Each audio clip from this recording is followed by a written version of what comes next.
তো দেখো বন্ধুরা, এই হলো আমাদের বাড়ির মিঠু। আর এ রাত্রিবেলা 7টা না 9টা বাজে তখন স্নান করতে ঢুকেছিল। তখন এর স্নান করা লেগেছিল, সারাদিনে এত গরম লেগে গেছে যে স্নান করা লেগেছে। ওই জলের ঘটি, আমাদের যে ঠাকুর ঘরের ঘটির জল, ঘটির জলেই ও স্নান করতে শুরু করে দেয়।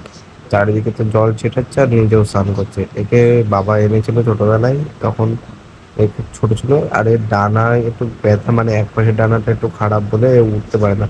এমনি আমাদের বাড়িতে ছাড়াই থাকে সবসময়, তাও উঠতে পারে না, এটাই আর কি। তো তোমরা দেখো, এটা হলো আমাদের মিটু। আর যদি এই ভিডিও আমার 50টা লাইক পুরো হয়, তবে এর দ্বিতীয় পার্ট, ওর গা মোছার ভিডিও আমি নিয়ে আসবো। তো ওই, আর ওকে ভিডিও করতে গেলে ও মুখটা সরিয়ে নেয়। যতবারই ভিডিও করতে যাবো মুখ সরিয়ে নেবে, এর জন্য ভিডিও করাটা একটু কষ্টকর ব্যাপার। আর চলে যায়, ফটফট করে গেলে ওখানে চলে যাবে। আর জিনিসপত্র, বাড়ির জিনিসপত্র কিছুই বাঁচিয়ে রাখবে না, সব কেটে ফেলে দেবে। একদম পাজি, যেখানে